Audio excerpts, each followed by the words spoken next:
Hey guys, Dave from Nerdarchy, for nerds, by nerds, and today I'm hanging out with Lex Starwalker from Starwalker Studios. It's a podcast. He's actually has several podcasts, um, and he also has just recently put out his first fifth edition Dungeons and Dragons product. So I thought he might want to come on, talk about it, talk about gaming, and you guys will probably see Nate the Nerdarch hanging out in the chat with you guys today. So how you feeling today, Lex? I'm feeling good. It's good to be here. I'm a fan of your guys' channel for a long time.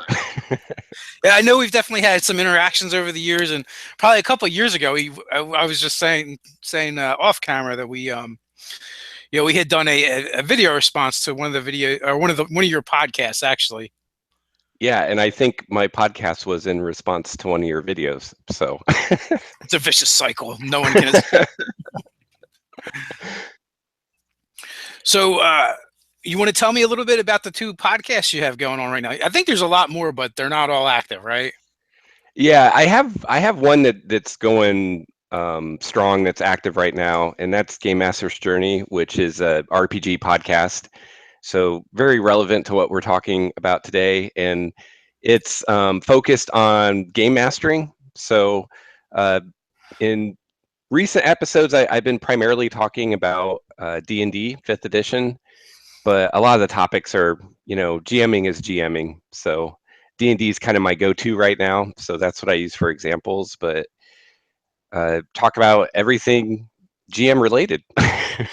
That makes sense. I mean, when we started off our channel, we were pretty generic, and then fifth edition came out, and I was like, oh, people want to talk about that. So, but you're Yeah, right. Most of this stuff can apply to any game, whether it's fantasy or science fiction. The advice usually carries over.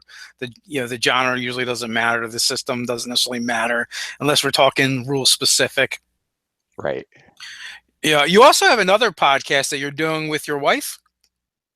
Yeah, we do. It's kind of on hiatus right now. We do an Expanse podcast for the Expanse TV show on Sci-Fi, and yeah, we have fun with that. But my wife's been super busy, so it's been hard to find time to do that lately.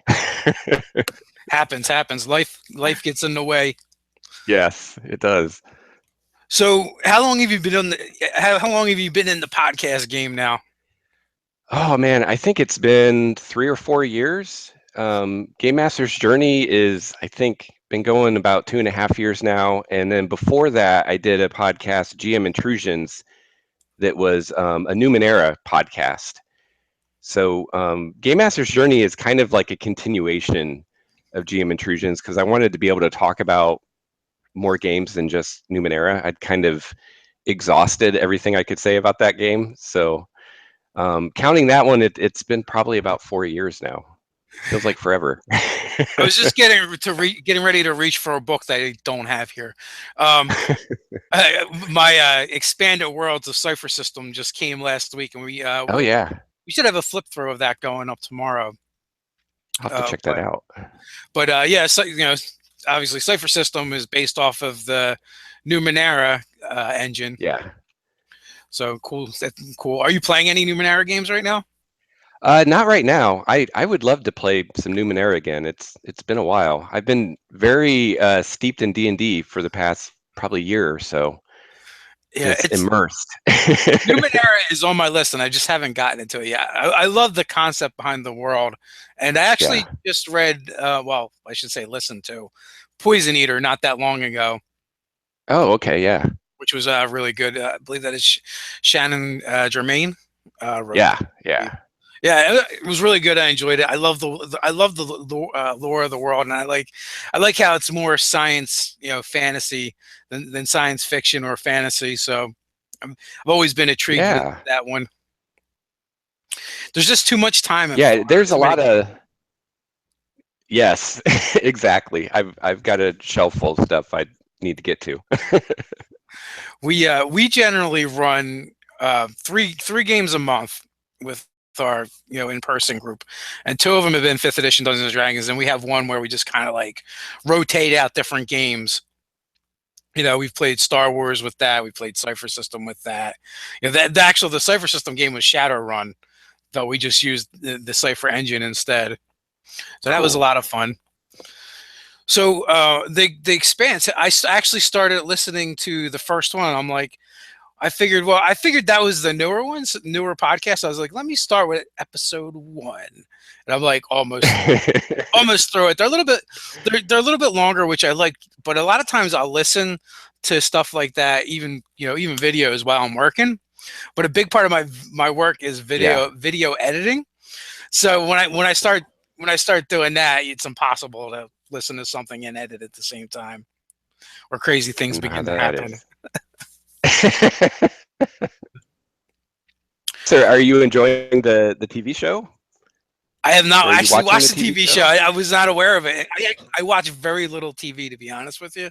Okay, I like Netflix binge watch is my style of TV entertainment.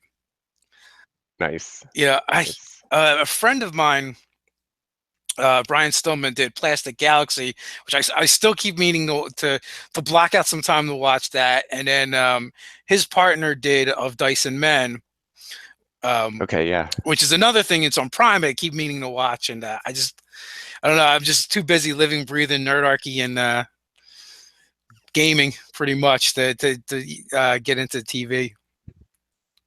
Yeah, well, the first season of The Expanse is on Prime, so you can check it out sometime. Yeah. What season are they into? They're just wrapping up the second, Okay. so that'll probably be on Prime sometime this summer, I would guess. Yeah. So and that's one of the things I kind of like to do too. Is like, I actually like stuff being out there for a little while. So when I get into it, I can just watch for a while Yeah, and binge. yeah, that's how I am. It's hard to watch something week to week now. I want to watch it all at once. So do you have like a best of in your mind for as far as your podcast, like something that sticks out? Like, if some where should someone start if they want to go check you out?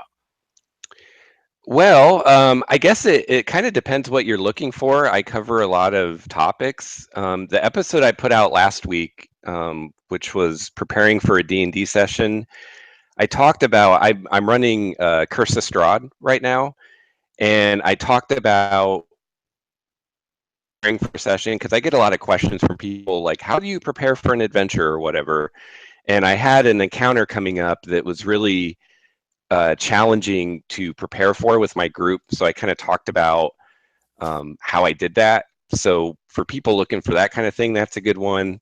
And then I just did a whole series of episodes where I went through the pretty much the entire player's handbook and dug into all the rules. It was kind of a let's read the player's handbook kind of thing.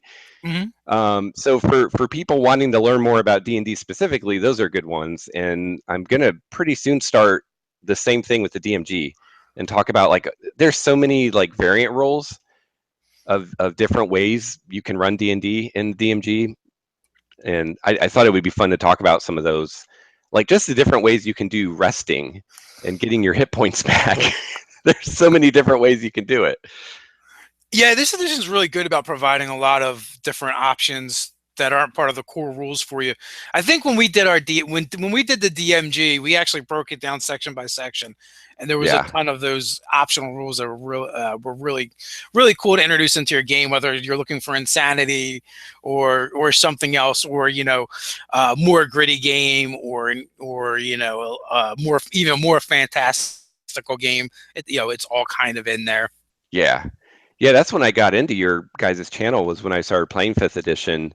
I found your channel and was just like watching all your fifth edition stuff, like binge watching.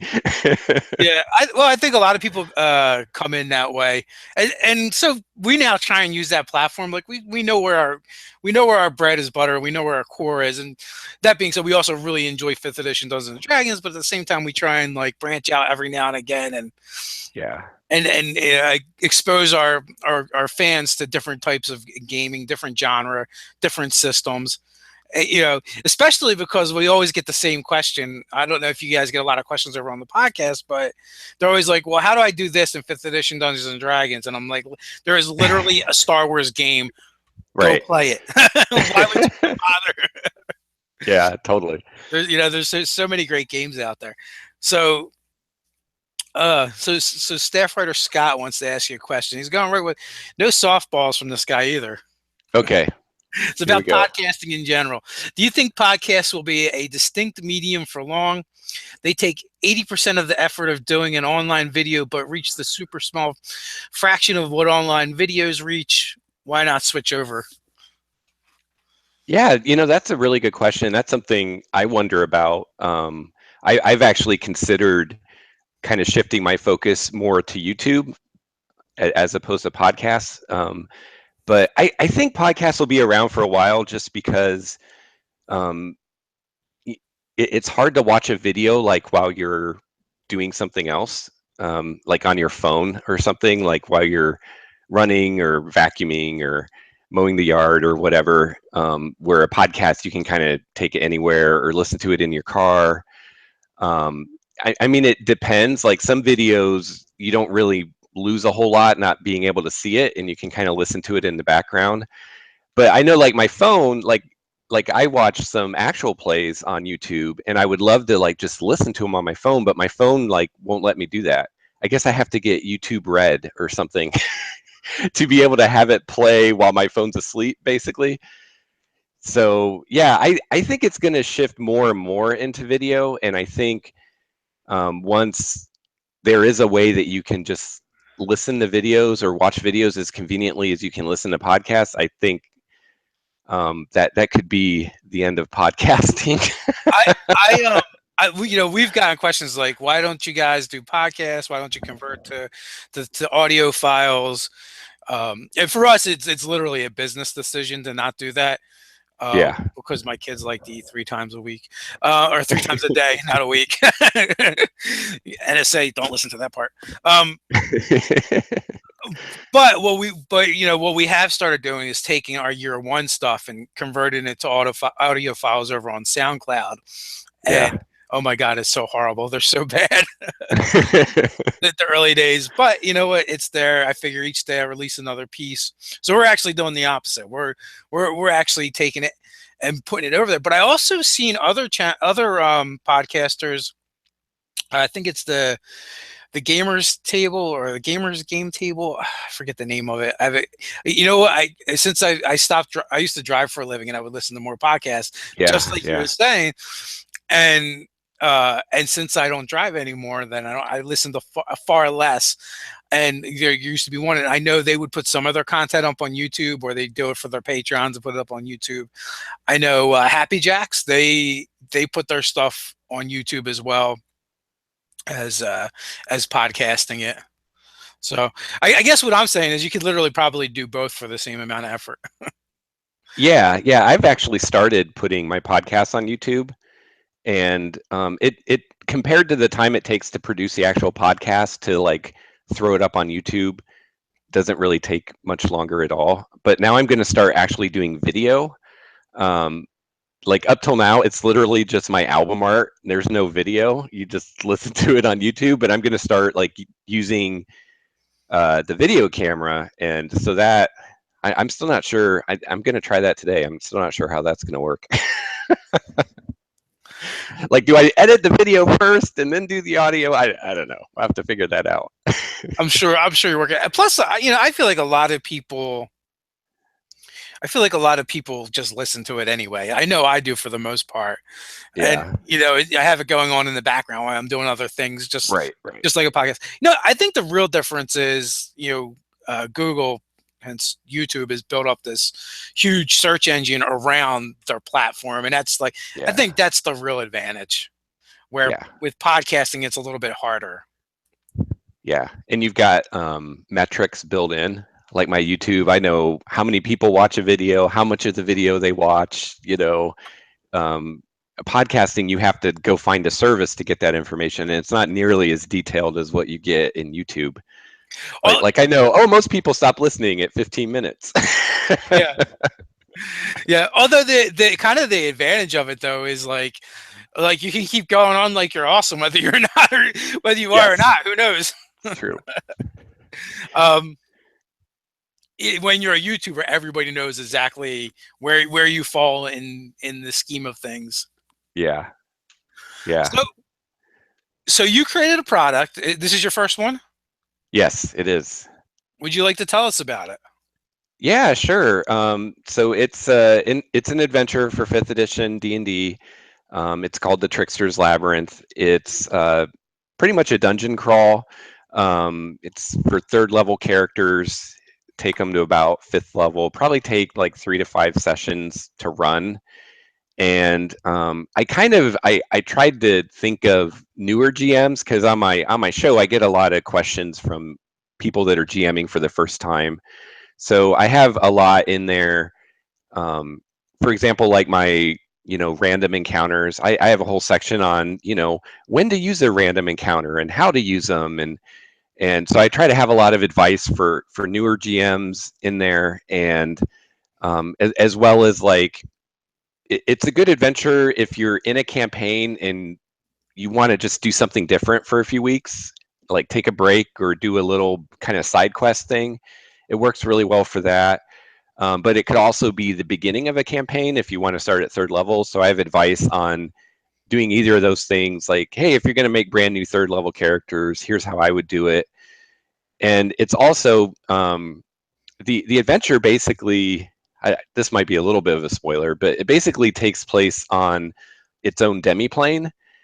And so the way that you get into and out of the adventure, you can also use it if, like, say you're running in Forgotten Realms and you just ran an adventure on like the Sword Coast and you want to go to Chult and you're like, how do I get my player characters from Waterdeep to Chult? Well, you could use this adventure because it's in a totally different plane, so you can use it to get from A to B, or even if you want to go from Forgotten Realms to your homebrew world you just cooked up, you could use it to do that too.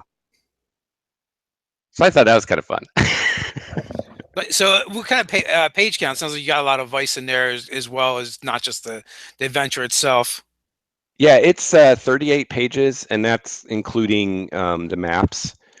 So I have, well, there's really only one map, but I have like the GM version and the player version.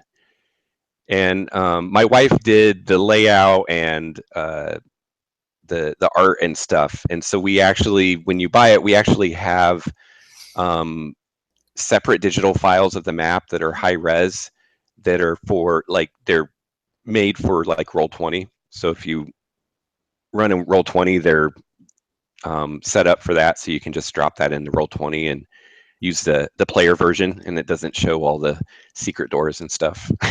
Cool. So, just so you guys know, as always in the description, I have links um, to Lex's website, so you guys will be able to check out the podcast, check out the adventure he wrote. Basically, everything you need to find will be there for you guys. And we're getting close to the halfway mark, so usually at some point we like to do a roll call and see where everybody's from. It's one of the more interesting things about being on the internet. You know, when we get to interact with people from Bulgaria and Argentina, as well Yeah. as on the other side of the country. Where are you at? We'll start the roll call. I'm nowhere quite that interesting. I'm in Bellingham, Washington. So Okay, real close to the Canadian border up here so in northern Washington. so it's early for you right now. Yeah, it's about 9:30. Nice. Great way to start the week. So the Expanse podcast, that's the first one your wife has been on with you, as far as I can see. Actually, she was on my very first podcast I did years ago. I did a podcast for the MMO Rift, which I think is still out there. So she did that one with me. We don't do that anymore, and we did a beer podcast for a while, and she was on that one with me. But it's hard to get her to do podcasts. She does podcasts for me. She doesn't enjoy it, Okay. Where you which seem is a shame because she's really good at it. where you seem to be a podcast junkie. You have a bunch of Yes, them.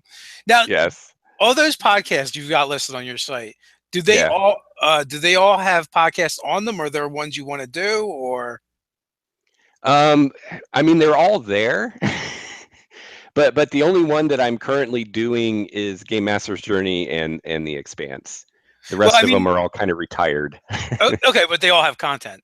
Yeah, yeah, you can still listen to them all. Exactly. So Yeah. and there and there's a bunch of, oh, you just got someone's Yeah. attention with beer. Yeah, every once in a while I hear from someone that wants us to go back to the beer podcast, and that's one that I could definitely see us returning to, especially when we start homebrewing again. I could see us doing that some more. So you're a home brewer. Yeah, it's been a while, but yeah, we do a little homebrewing. Good So times. we got Toronto in the house, Philly, Central Florida, third rock from the sun, Colorado, Jacksonville, Norway, with the daughter on the arm. Well, that's a good place to watch them. Bellingham, Ontario, Georgia, Ohio. Ask what his favorite beer is. What's your favorite beer? Oh man, that's a hard one. I have so many favorites. I really like Francis Connor, their Hefeweizen, good German beer. Okay. We got New York City in the house.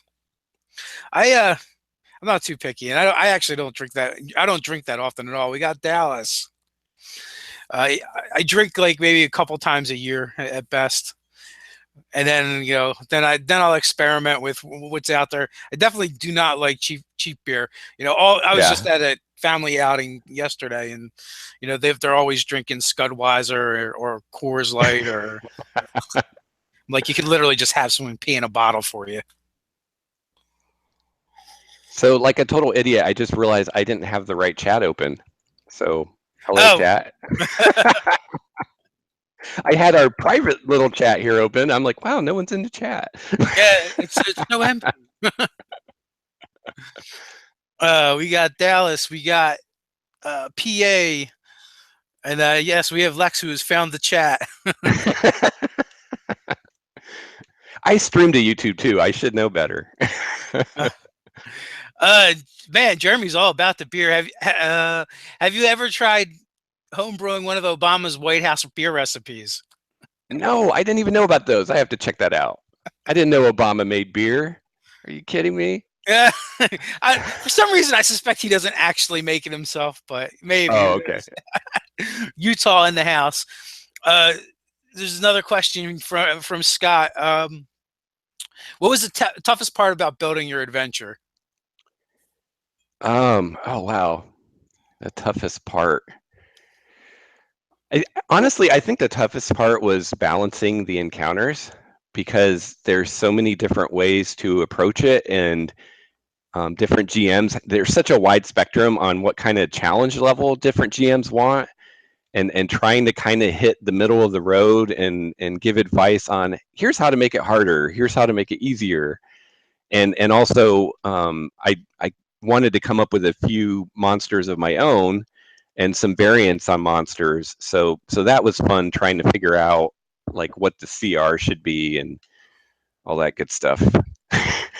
Yeah, the other problem too that you run into is not just that; it is the fact that the the CR system as is isn't very good.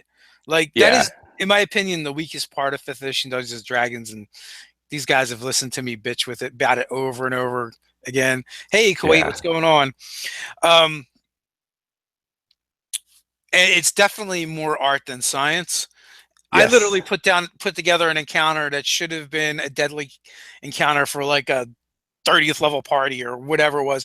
Like the base XP was like 23, 24,000, something like that.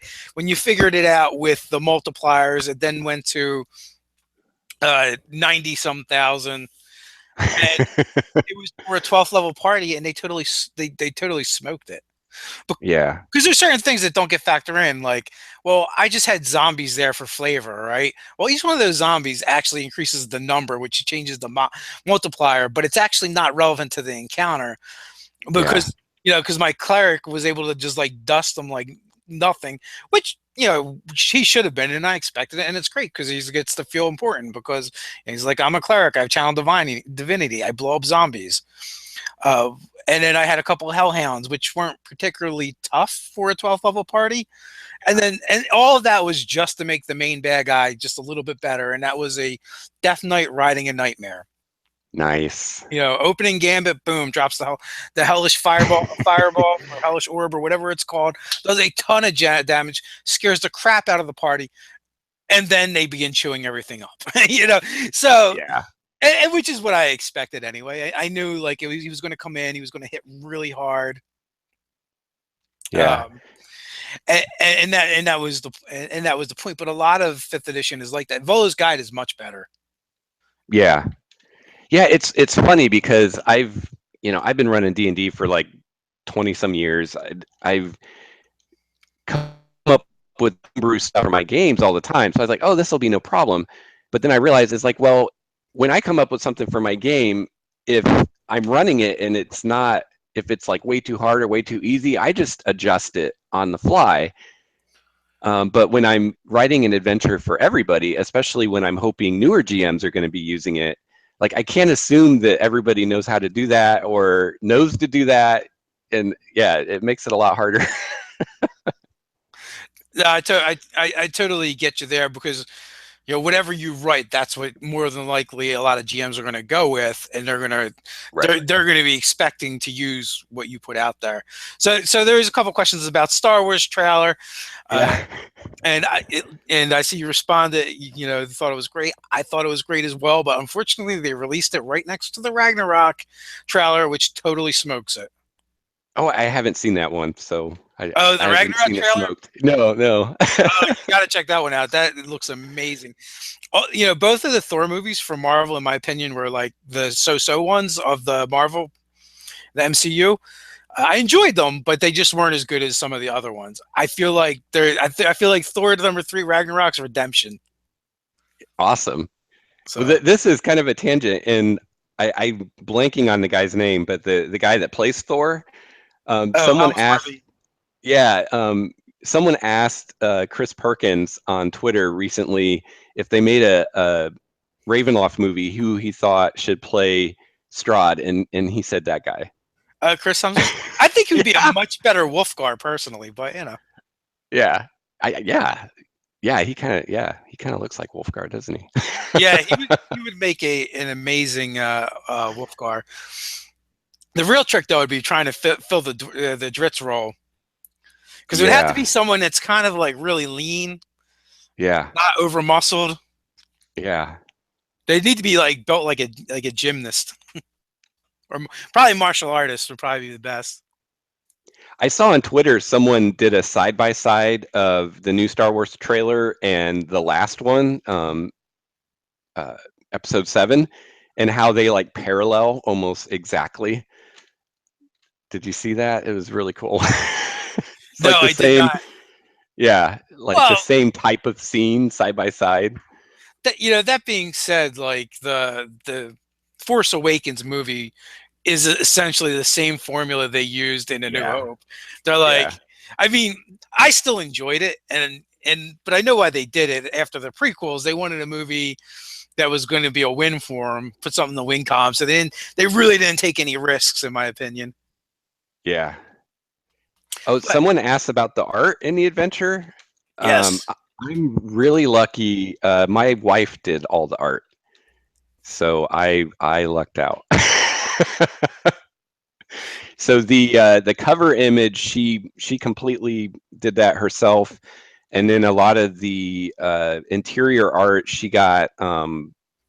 She started with like a public domain, either photograph or piece of art, and then altered it. So yeah, so what I'm hearing, Scott, is you need to marry an artist. yeah. Can you get on that? I'm sure Leanne won't mind. Or get wealthy in some other way so that you can pay good artists to do art for you. Because yeah, most of the really good artists aren't going to do it for free, and it can be really expensive. Had you actually looked into our prices? Because we have. No, but I've listened to a lot of podcasts talking about self-publishing adventures, so I kind of had an idea that it was more than I could spend. Yeah, we had the amazing Crystal Sully on here a few weeks back, and she does some work for Paizo, Open Legend, and a bunch of other games. And like her art was just fantastic. And Nerdarchy Ted naively asked her about doing a piece for one of the monsters we made. I wish he would have said something to me first. I would have told him to save his time because amazing artwork is not cheap. Yeah. But Yeah. they deserve it. They're going to spend a ton of time on that. Yeah. And this might be controversial, but I personally believe I'd rather have no art than bad art.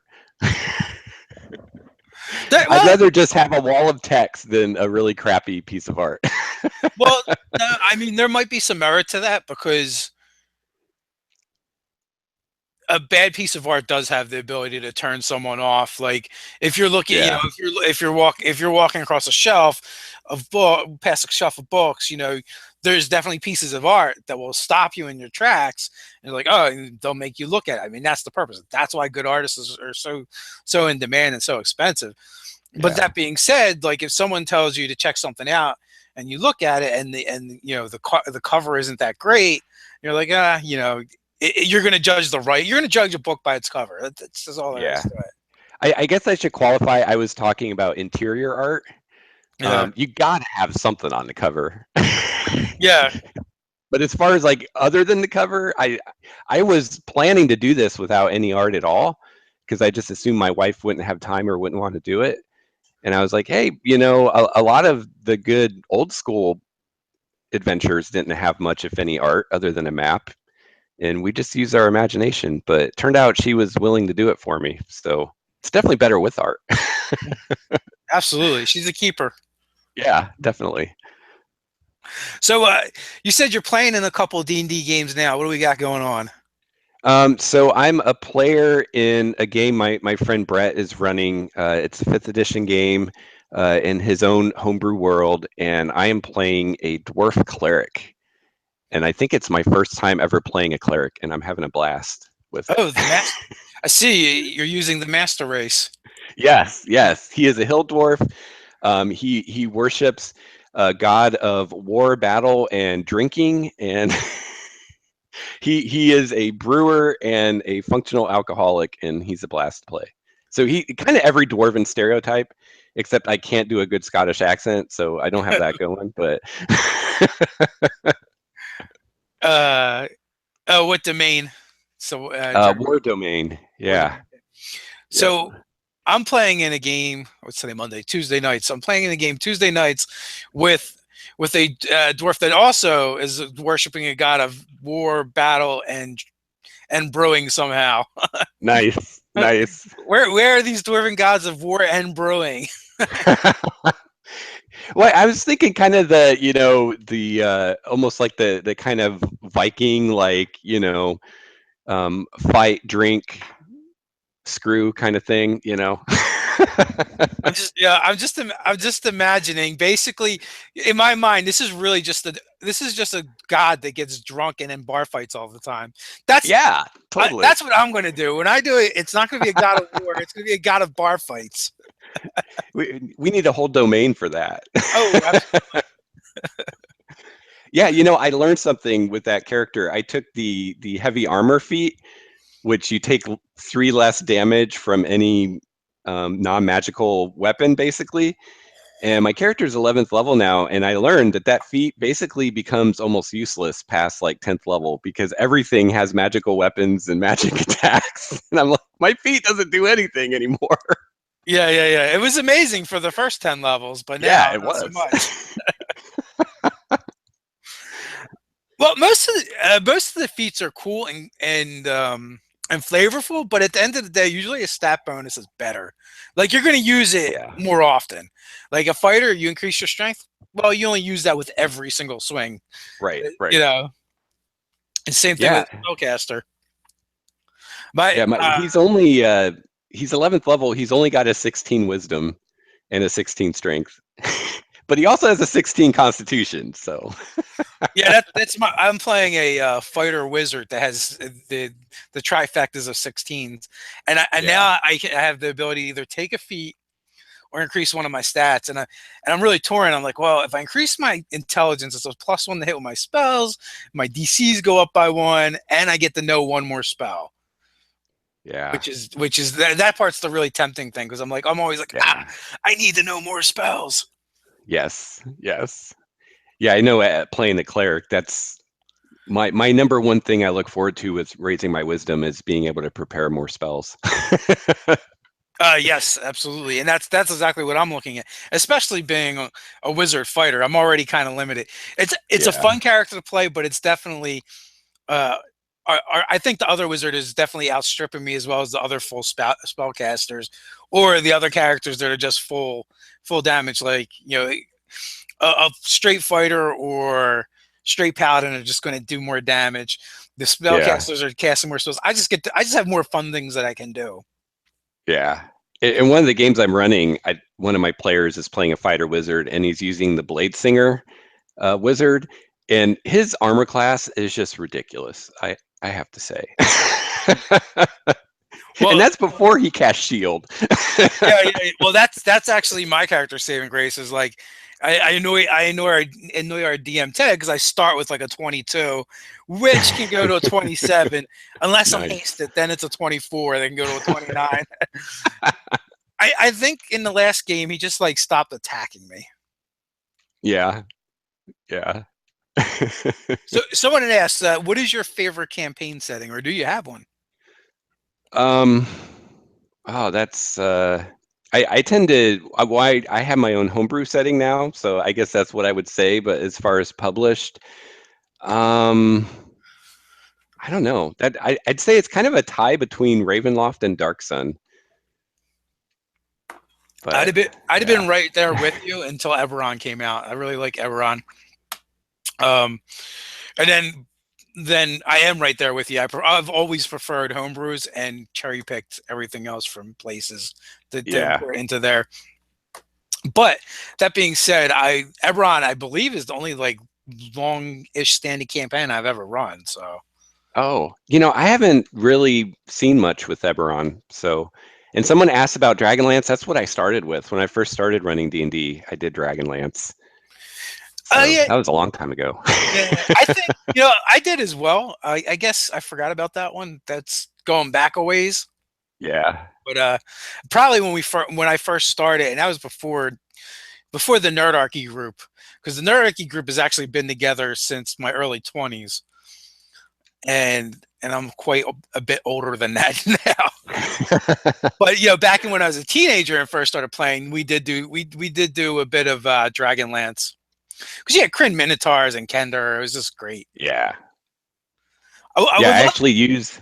I'm sorry. that again. I was just gonna say I actually use Minotaurs in my homebrew setting. They did an Unearth Arcana with the Minotaur, and I was like, yes, Kryn Minotaurs. They're totally in my world. I love those guys.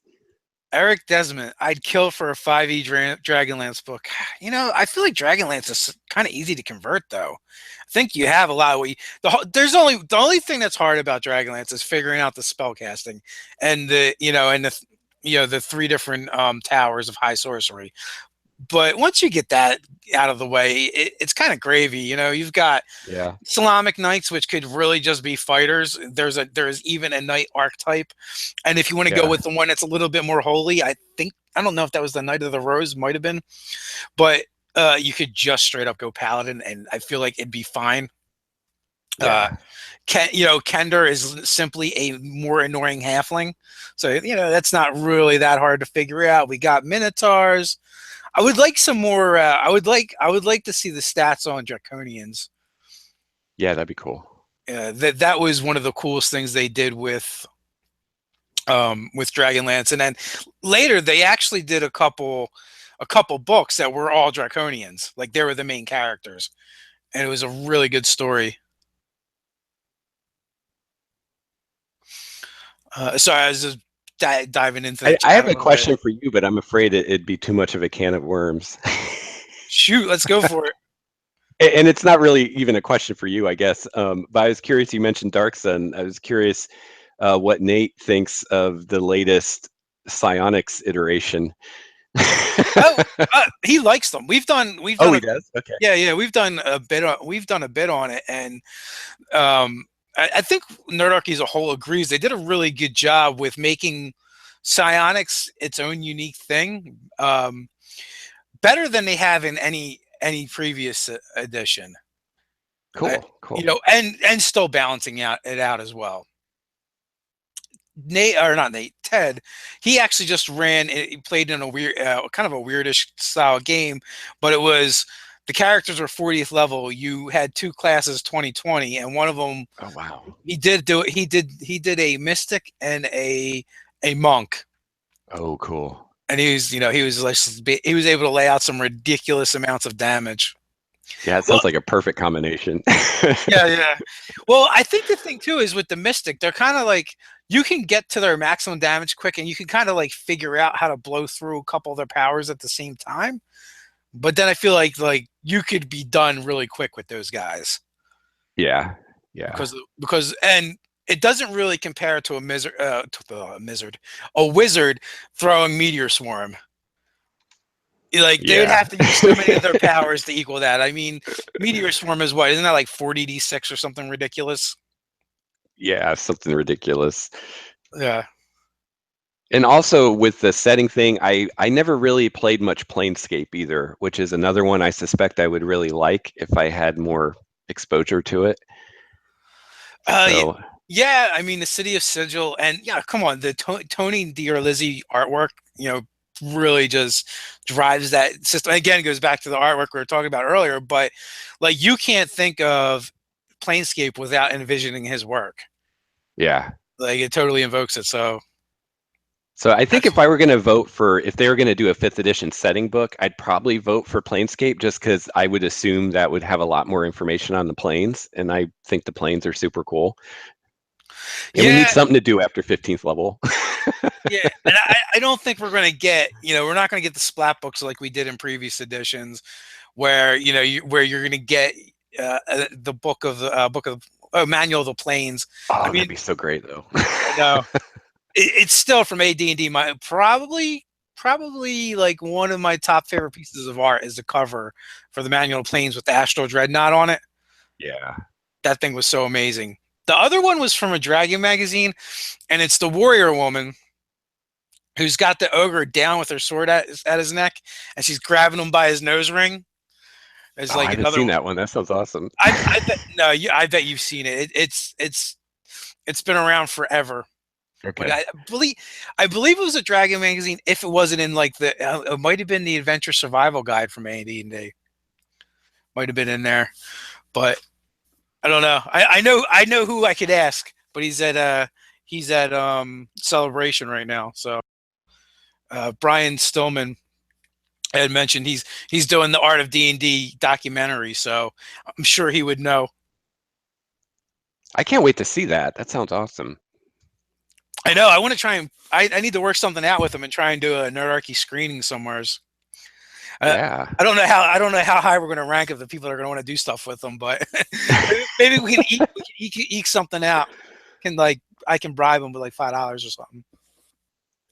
You know, I gotta say, you mentioned your Death Knight a little while ago, and I remember way back when I first started watching you guys, you had a video where you talked about like setting up a Death Knight as like the nemesis and introducing him like really early in the campaign.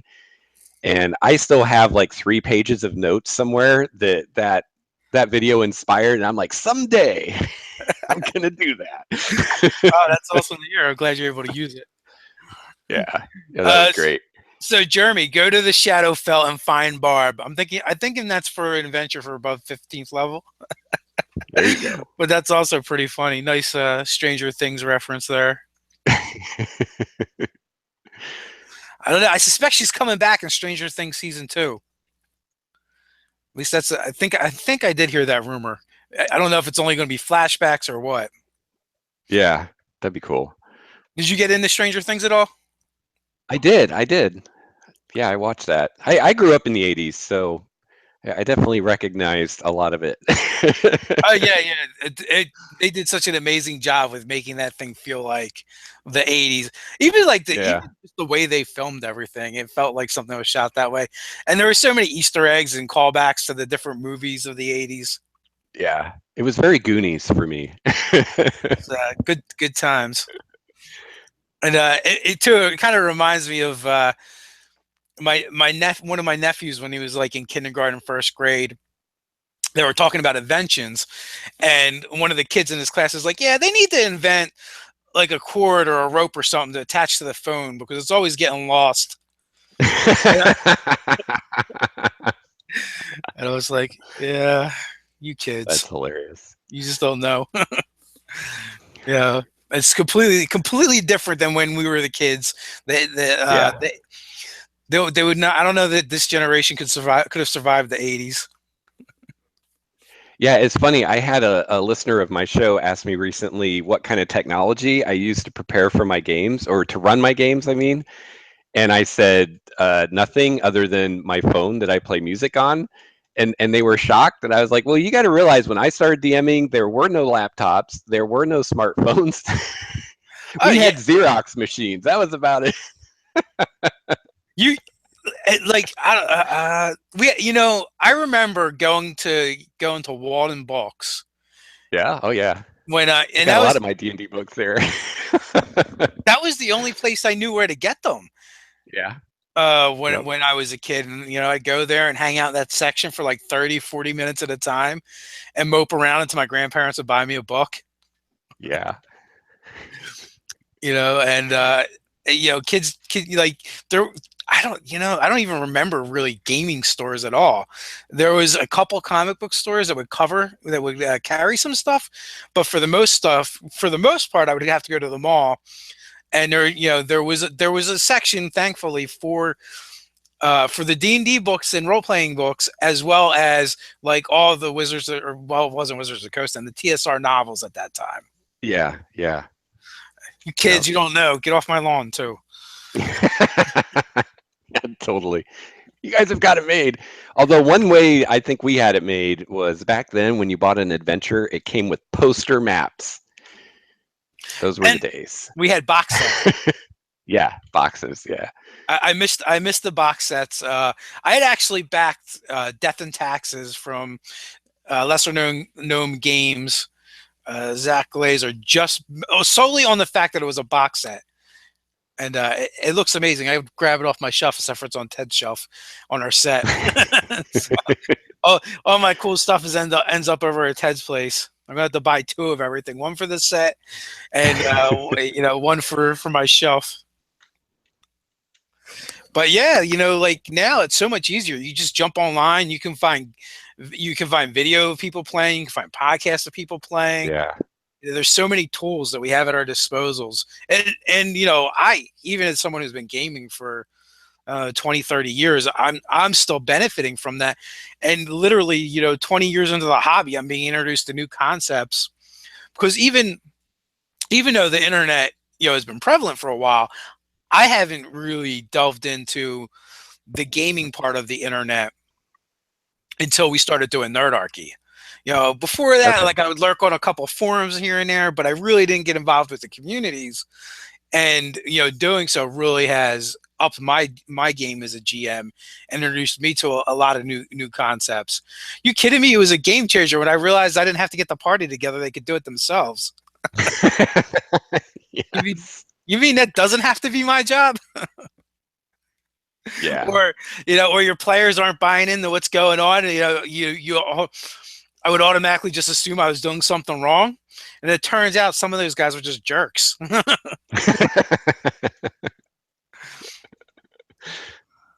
know, Yeah, I learned from Will Wheaton. I learned this great idea of when you're putting the party together at the beginning of the campaign, have each player character know a secret about another player character that no one else knows, and have the players come up with that as a way to kind of tie everybody together. And I was like, that's so brilliant. Why didn't I ever think of that? I think that's in a game. I think that's from another game. Okay, probably. Um, but yeah, and that's another thing too. Like, these more obscure games, even if you're not playing them, you get access to information from them. Right. So, Yeah. so they can work their way right into your games. Like we're getting ready to play an Open Legends game. Um, and we've did session 0 already. We're going to do like session .5 next. but I'm actually taking from the Dresden Files Fate game, where in that game you actually like build this. It's called building the city, even if you're not in a city, but you're like building the campaign with your players that they're going to Yeah. play in, and you give them some agency to help you with that. And we're kind of doing that before we actually get started with the campaign itself, and that's been a Yeah. lot of fun.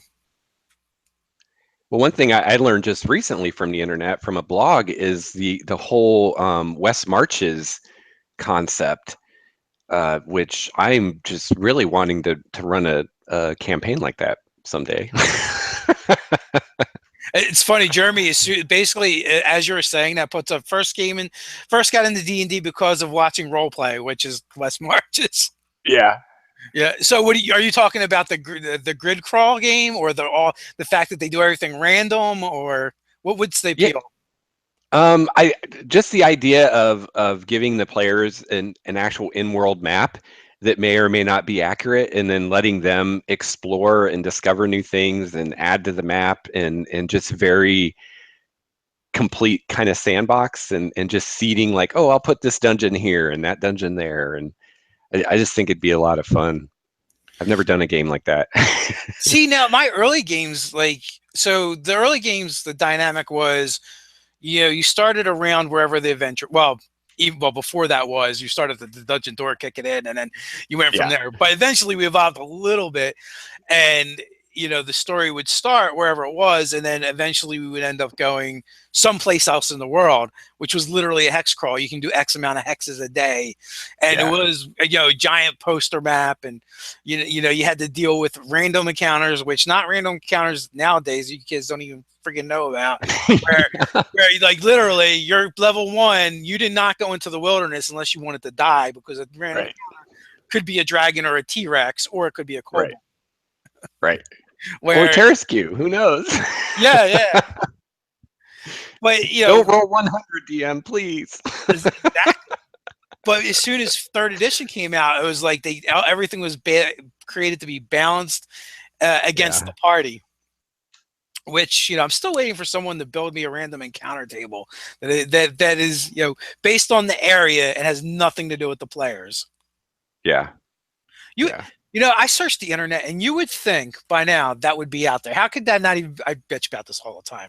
How can that Yeah. not be on the internet someplace? Yeah. I blame millennials. Well, that's kind of I'm blanking on the guy's name, but the guy that did the West Marches blog, that's kind of what he did. It was almost like in an MMO where you had almost like zones. So around like the town where they started was like the level 1 to 5 zone, and then you go a little farther out and it's the level 5 to 10 zone. But it was still kind of like you had to go through the low level zones to get to the higher level zones. So it wasn't like you could just walk out of town and suddenly you're in like the high level zone and you're like, oh crap. Well, to a certain extent, that makes a little bit of sense. Like you would think, closer to a more civilized area, you Right. would Yeah. there would actually just be less threats in general, because you would think that you're going to clear them out, Right. And and they'd patrol it to some degree, you'd think. yeah, you got to keep the monsters out. That's right.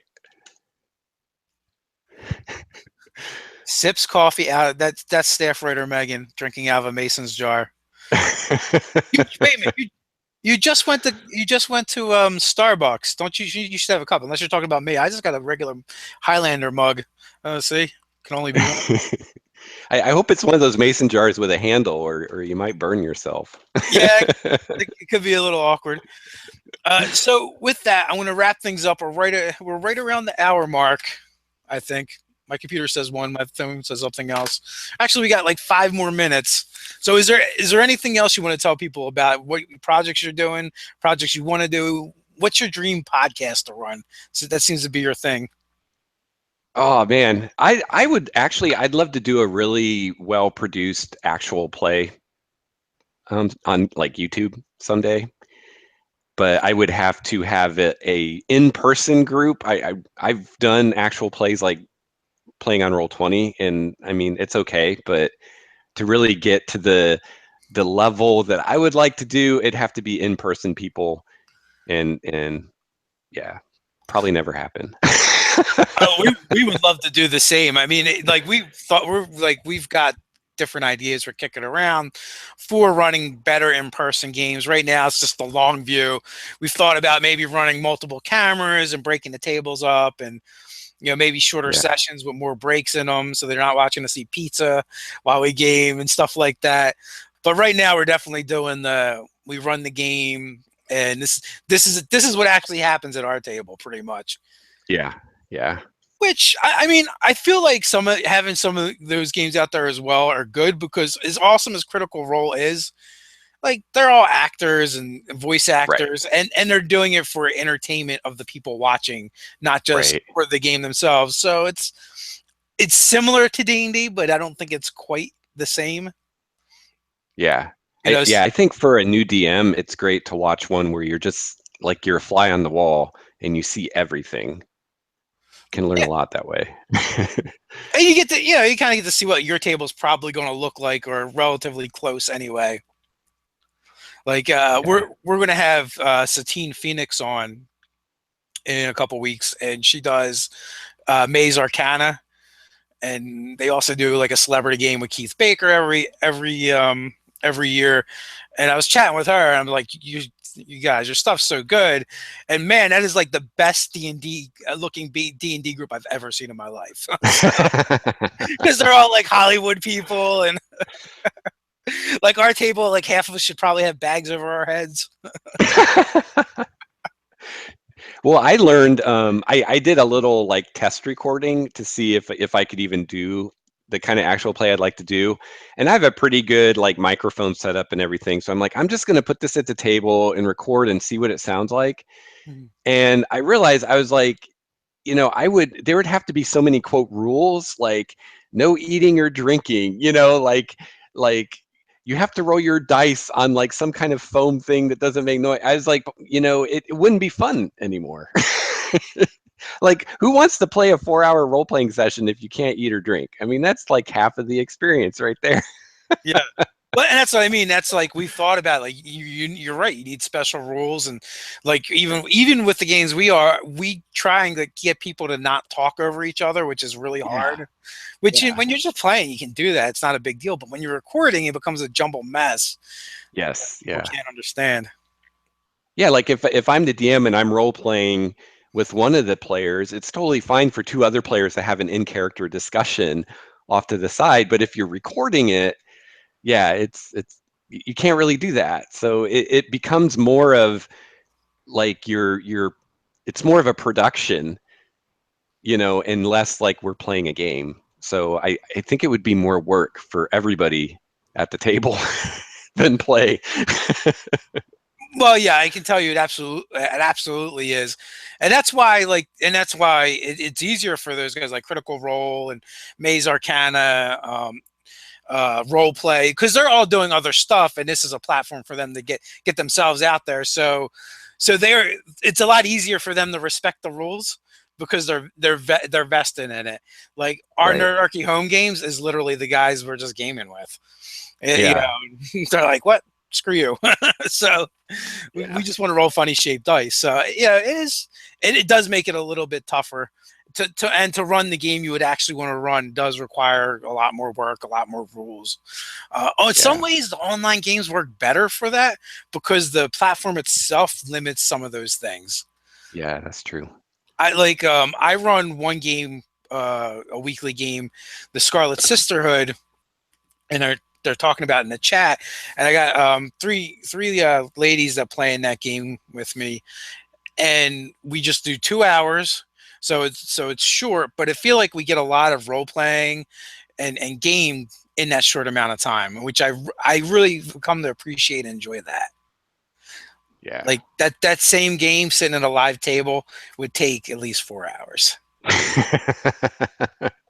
And then the platform, but then you have other problems, like because we just use Google Hangouts, nothing fancy. But it doesn't matter whether you're using Skype, Google Hangouts, Roll20, Discord, and Fantasy Grounds.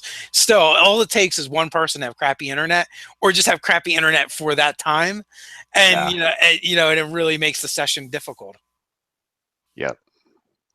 So they're all there's ups and downs to everything. Yeah, definitely. Harmon's Quest, I just seen that one go up to, which is another highly produced game. I had to actually check that one out. I believe that one is behind a paywall for the most part.